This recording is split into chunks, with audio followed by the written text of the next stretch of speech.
Hi there, good morning. Glad to have you here with us. 6 o'clock here on the dot on this Monday morning. Hope you had a great weekend. I'm Tim Pham. Let's get right to meteorologist Thomas Patrick in the Weather Center this morning. Thomas, it was such a beautiful weekend, so much sunshine on Sunday at least. And it just felt good to get some vitamin D and soak in those rays. Yeah, was it an extra walk for Baxter over the weekend? Oh, it was. He got a lot of walks this weekend. There were a lot of pups out with their owners, of course, too. Just you got to enjoy these moments. Yeah, exactly. It was both days. We had an incredible amount of sunshine, but what a difference it makes when you stand in the sun and then you move into the shade and you're like, whoo, you can just feel that temperature difference so quickly. I think today's going to be one of those cases as well. Of course, before sunrise, still pretty cool out there. Nothing unusual for early March standards. Right around the freezing mark. It's 31 officially in Spokane at the moment, a degree above the freezing mark in Coeur d'Alene and Deer Park. A little bit better out of Lewiston, but most everybody is just kind of hovering around 32 degrees. We will start the day with a bit more cloud cover. You can see that developing the last couple hours. It's not going to stick around all day, so don't worry. We will get a decent amount of sunshine later on, but it might be a couple hours delayed from sunrise. But your morning commute weather, nothing to worry about. Just cloudy or mostly cloudy through those morning hour drives. More sunshine later today, but colder weather in the days to come. So we'll detail how big of a temperature swing that we will be seeing through the course of this week in just a few minutes.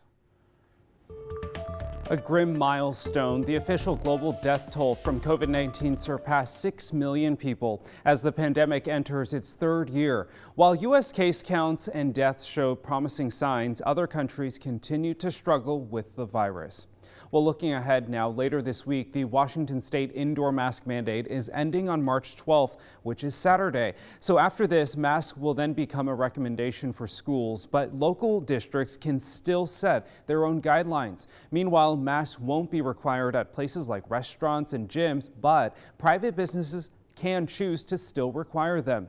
Masks will still be required in healthcare settings like hospitals.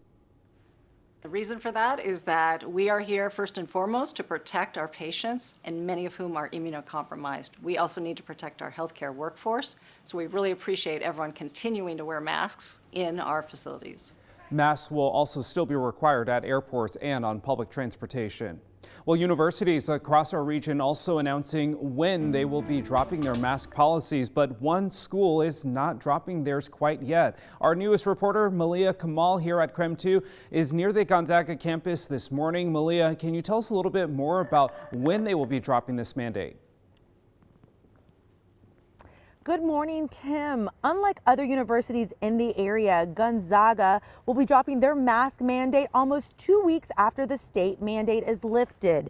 Now, GU will continue to require masks through Friday, March 25th. After the university's spring break, each faculty member has the authority to require students to wear masks for in-person or lab. The university advises all students, faculty, staff, and contractors to carry a mask at all times on campus in case it's needed to enter a specific location or space. According to a letter from Gonzaga's president, they believe that lifting the mask rules later will help reduce the rate of transmission following spring break travel.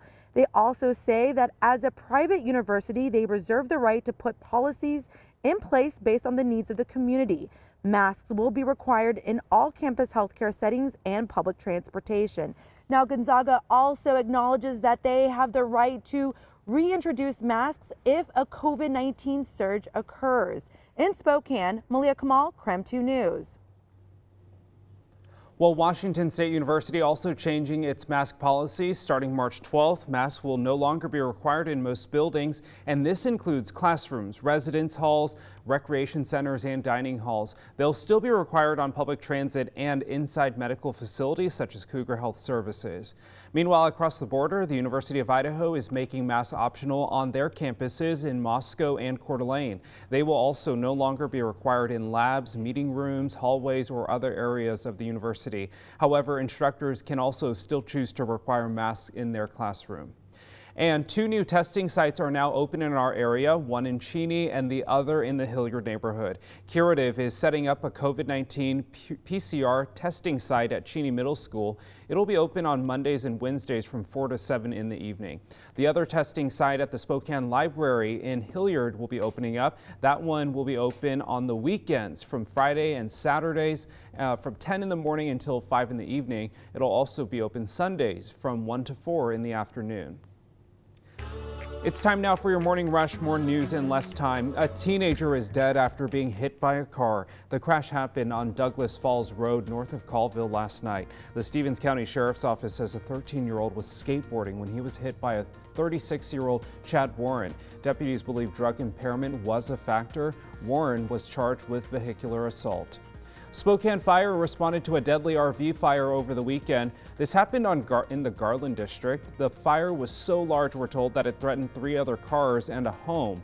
Firefighters found 1 person inside the RV who did not survive. Spokane Police Major Crimes and the fire department are investigating this situation. An Idaho man who participated in the January 6th attack on the U.S. Capitol was sentenced to federal prison. 68-year-old Duke Wilson was sentenced to 4 years and 3 months in federal prison. Body camera video and other footage shows him pushing an officer to the ground and using a PVC pipe to jab at officers. Wilson is one of 6 Idahoans charged with participating in the attack and the first to be sentenced. Also at the Capitol, the House Sergeant at Arms issued an emergency declaration for Capitol Police in response to trucker convoys in the Washington, D.C. area. There is concern the so-called People's Convoy could back up Washington traffic so much officers would not be able to get to the Capitol. A group of truckers and supporters circled the D.C. Beltway for 4 hours yesterday in protest of pandemic restrictions. And that's a look at your Morning Rush. Arizona prosecutors decided not to charge Chad Daybell in the attempted shooting of his wife's former family member. The shooting happened in late 2019 when Lori Vallow's brother fired a shot from his car at Brandon Bordeaux, now outside of their home in Arizona. Police recommended Daybell be charged with attempted first-degree murder for allegedly conspiring to shoot Boudreaux. Now, the county attorney's office says they had to turn down the case because it would be unlikely to reach a conviction. The charges for Vallow are still under review.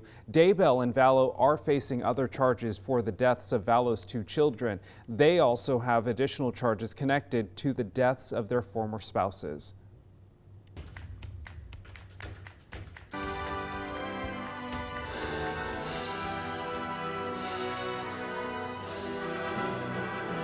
Sounds of support for Ukraine. The Spokane Symphony dedicates their performance to the people fleeing war. And what happens in Vegas stays on KREM 2 News. We take a look at the big challenges the Zags are facing ahead of the West Coast Conference Championship. And the one thing you need to know about today's weather, pretty mild, pretty much an extension of this weekend's weather, maybe a little bit more cloud cover from this morning. We'll get more into the colder weather in the days to come later on in your forecast. Time for a wake-up call. It is National Cereal Day, which of course is a breakfast staple for many. So we want to know, what is your favorite cereal? Is it Frosted Flakes, Cinnamon Toast Crunch? Do you like Raisin Bran? I'm just kidding. I don't, many people like Raisin Bran. I don't know. But if you do, you can write in to us. Also, let us know, do you pour your cereal or the milk first? Which one comes first? Text us at the number 509-448-2000 or use the hashtag UpWithKrem on social media. But first, here's a live look outside. We say good morning to you, Inland Northwest. Happy Monday. A big shout out to our viewers watching in Moses Lake and Hayden this morning. Let us know where you're watching from this morning.